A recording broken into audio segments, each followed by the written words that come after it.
योगिंद्र मुनिंद्र परमहंस वीतराग तपस्वियों के ध्यान में नहीं आता। ताही अहीर की छोहरिया छछिया भर छाछ पे नाच नचावे।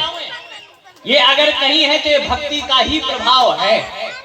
जो बड़े बड़े तपस्वी साधक ध्यान में नहीं ला पाते, वो ब्रज की जो बालाएं थी, गोप कन्याएं थी, कृष्ण को मट्ठा छाछ दही के लिए कहे नाचो तब मिलेगा।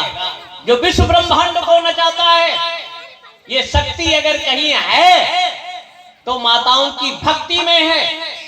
जब भगवान राम प्रकट हुए, भय प्रकट कृपाला दीन दयाला कौशल्या हितकारी हर्षित महतारी मुन मनहारी अद्भुत रूप निहारी समुद्भुतम बालकमम।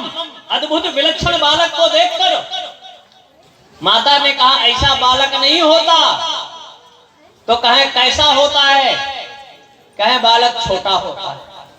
पैदा होते ही क्या मतलब, जो भगवान भ्रगट विलास, जिसकी भ्रगुटी टेढ़ी करने से संसार का प्रलय और सृजन होता है, वो परमात्मा हमारी माताओं के सामने बालक बन जाता है।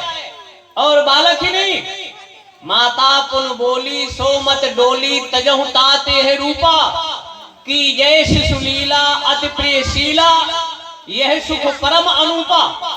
मतलब शिशु लीला करिए तो शिशु लीला में माता ने कहा रोदन करिए। जो दुनिया को रुलाता है, भक्ति की शक्ति में वो परमात्मा रोने लगता है। ये ताकत अगर कहीं है तो आपकी भक्ति के अंदर है। और भक्ति स्वतंत्र सकल गुण खानी बिन सतसंग न पावहि प्राणी। सत्संग के माध्यम से भक्ति को हम प्राप्त कर सकते हैं। भक्ति के 9 लक्षण हैं। भगवान व्यास श्रवणम कीर्तनम विष्णु स्मरणम पाद सेवनम अर्चनम वंदनम साक्ष्यम आत्मनिवेदनम। श्रवणम, और तुलसीदास ने भी लिखा है, प्रथम भगत संतन कर संगा दूसर रति मम कथा प्रसंगा तीसर भक्ति अमान चौथ भक्ति मम गुणगन करहि कपट तज गान। आदि 9 भक्ति का निरूपण तुलसीदास जी ने भी किया है और भागवत में भगवान व्यास ने भी किया है। तो प्रथम भक्ति है क्या? संतों का संग। शतानाम संघा सत्संगा, संतों के संग में बैठना ही सबसे बड़ा सत्संग है। सत्य का संग, सत्य न लभ्य तपसा। अपने जीवन में कुछ मत करो, केवल सत्य का ही अवलंबन करो, सत्य का ही अनुसरण करो, सत्य का नाम लो, तो निश्चित है आपको भगवत प्राप्ति हो जाएगी। और श्रवणम कीर्तनम नहीं कुछ कर सकते तो भगवान के नाम का कीर्तन करो। चैतन्य महाप्रभु नवदीप में जब कीर्तन करते थे तो तन मन इस शरीर की सुध नहीं रहती।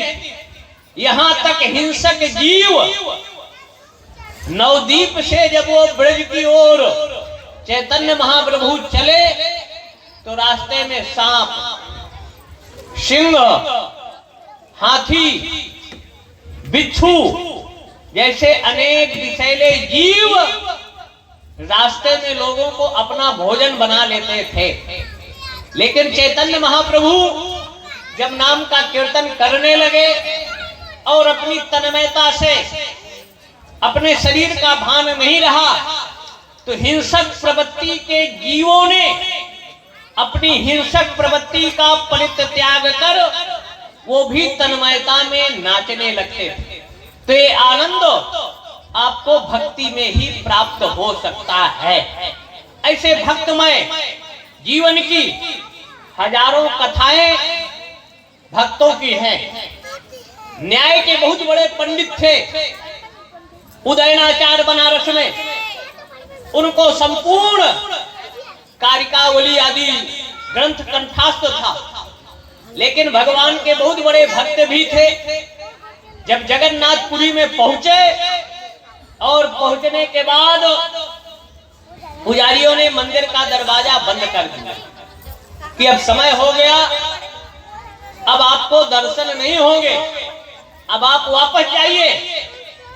तो उदयनाचार्य भगवान को कहते हैं, ऐश्वर्यस्य मदमस्तोस्मि मम अज्ञा प्रवर्तते।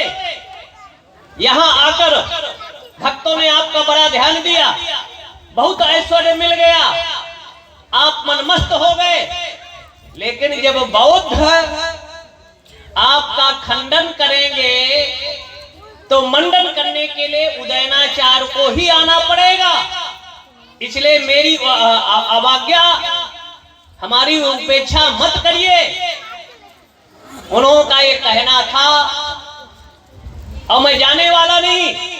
हट करके भगवान के दरवाजे में बैठ गए। 500 साल के पहले की घटना है कि भगवान जगन्नाथ जी का दरवाजा जो एक फाड़ में रहता था वो 2 फाड़ में हो गया और खुला। भगवान ने उनको दर्शन दिया। तो भक्ति में बहुत बड़ी ताकत है, शक्ति है। इसलिए भक्त जैसे बीज किसान खेत में उल्टा सीधा बो देता है, वैसे जम जाता है। तो भाव कुभाव अनख आलसहु नाम जपत मंगल दिश दशहु। भाव से, कुभाव से, आलस्य से, प्रमाद से कैसे भी भक्त भगवान का नाम ले। उदाहरण के तौर पर कोई बीमार है, दवा नहीं खाना चाहता है, तो जबरदस्ती उसको 2 आदमी हाथ पकड़ कर मुंह फैलाकर दवा खिलाते हैं और दवा खाते ही उसकी बीमारी व्याधि कम हो जाता है, उसको आनंद मिलता है। या ऑपरेशन करना होगा तो डॉक्टर बेहोश करके उसके अंग को काट के निकाल देते हैं और उसको दवा देते हैं। वैसे भगवान की जो भक्ति है ये स्वतंत्र है और ये कहीं प्राप्त होती है तो सत्संग के माध्यम से। सत का जो संग है, संतों का संग है, वो भक्त गोदुग्ध चाहिए। और यहाँ शंभू बाबा है, वो यहाँ गौशाला स्थापित करना चाहते हैं।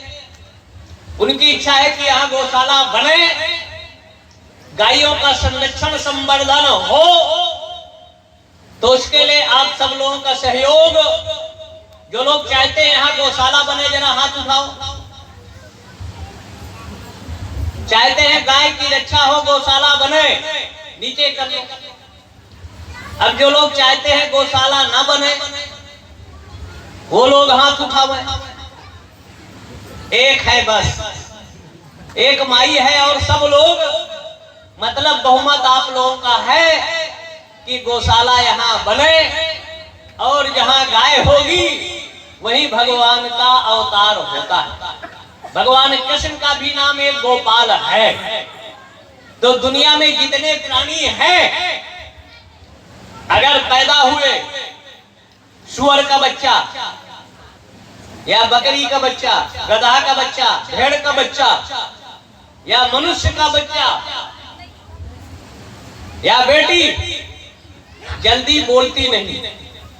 लेकिन गाय एक ऐसा प्राणी है जिसका शिशु पैदा होते ही बोलता है मां। आप अगर ध्यान दो, जो गाय पाले होंगे, और ज्यादा नहीं, 4 घंटे के बाद उछलने कूदने लगता है। तो अपने जीवन में आपको गोव्रती बनना चाहिए।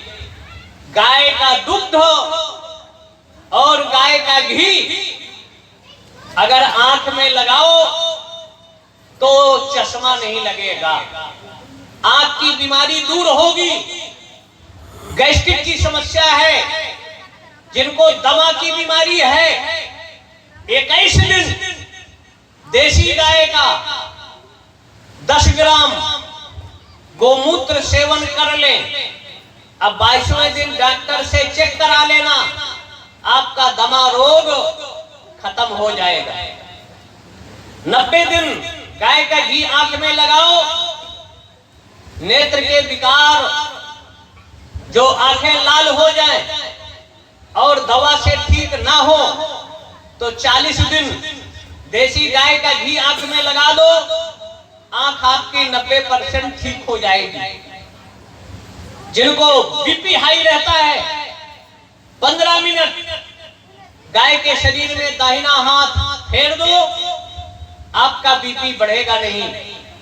कैंसर जिनको है, जिनको नींद नहीं आती, अगर गाय का दुग्ध धारोष्ण तुरंत आधा लीटर पी जाए तो 6 महीना के बाद शरीर के जो कैंसर के जीवाणु है वो 80% कम हो जाएंगे। जिनको नींद नहीं आती, नींद आएगी। जब माताएं आजकल 90% अपने शिशुओं को अपना दुग्ध पान कराती थी, लेकिन भौतिकता और आधुनिकता कि कहीं चेहरे की चमक ना गायब हो जाए, फेस का सौंदर्य ना बिगड़ जाए, तो आजकल 40-50% माताएं शिशु को पैदा होते ही बोतल का दूध पकड़ा देती, और उस बोतल की ऐसी आदत पड़ती है कि आजीवन बोतल नहीं छूटती है। इसलिए अपने शिशुओं को शुद्ध बुद्ध मुक्त स्वरूप, अगर जो माताएं अपने शिशुओं को दुग्ध पान कराया तो राष्ट्र भक्त होंगे। वो गड़बड़ी माता पिता को वृद्धाश्रम या माता पिता का तिरस्कार, अपमान नहीं करेंगे।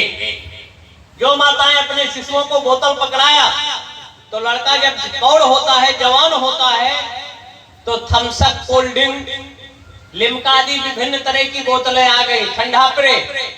और जब जवानी में पैर रखता है तो ताड़ी की बोतल, रम की बोतल, जैसे अनेक तरह की बोतलों से जीवन को बर्बाद करता है। और जब बीमारी पकड़ती है तो ग्लूकोज की बोतल से जीवन का राम नाम सत्य हो जाता है। इसलिए आजीवन बोतल की जरूरत ना पड़े तो माताओं, आपका कर्तव्य है, दायित्व है, अपने शिशुओं को अच्छे संस्कार दो। और वो संस्कार ही आपकी संस्कृति है। फिल्म या मोबाइल की शिक्षा इनको मत दो, इनको राष्ट्रवाद का पाठ पढ़ाइए। आपके संस्कारों का ही प्रभाव था कि भगवान राम जब इस प्रदेश से जा रहे थे तो गृहवासी, वनवासी, आदिवासियों से उनकी भेंट होती है। आदिवासियों से हम मिले, बस्तर वगैरह, सरगुजा, बैकुंठपुर, कोरिया। लोगों ने बताया कि भाई आपके पूर्वज कौन? कहा महाराज हमारे पूर्वज राम। हम कहीं कैसे कहे राम जी काले? हम लोग भी महाराज काले। जंगल में राम जी की पत्नी को बाहुबली हरण कर ले गए। हमारी भी बहन बेटियों को बहुत से लोग किडनैप कर ले जाते हैं। इसलिए हमारे पूर्वज आराध्य है राम ही है।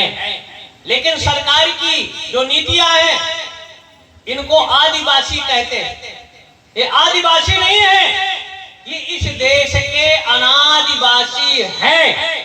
इसलिए सरकारों को इनको आदिवासी नहीं अनादिवासी रिकॉर्डों में दर्ज करना चाहिए। ये राम और शिव के सब वंशज हैं। भोलेनाथ भी जंगल में रहते हैं और राम भी 12 वर्ष तक, 14 वर्ष तक जंगल में रहकर गृहवासी, वनवासी, अनादिवासियों का संरक्षण, संवर्धन और उनके दुखों की निवृत्ति प्रदान किया था। इसलिए दुग्ध का प्रभाव है, माताओं के संस्कार का प्रभाव है। आपके अंदर वो ताकत है कि अगर गलत समय पर गर्भाधान संस्कार हो गया तो संस्कार के माध्यम से उस गर्भ के विकृत संस्कारों को परिष्कार, परिवर्तन कर उनके अच्छे संस्कारों को सृजन किया जा सकता है। अभिमन्यु को माता ने गर्भ के संस्कारों से, बड़े बड़े महारथियों से अकेले लड़े, सबको पराजित कर दिया। ये संस्कार अगर कभी दिया तो गर्भ के समय माता के संस्कारों का प्रभाव था, और एक तरफ रावण जैसे भी उसके मामा नाना के संस्कार कि जहां ब्रह्मा जी को वेद पढ़ाने आता था, लेकिन पूरी दुनिया, पूरी मानवता जिससे कराह उठती थी, ऐसे भी दुर्दांत राम को भी पैदा करने वाली आप और रावण को भी पैदा करने वाली आप।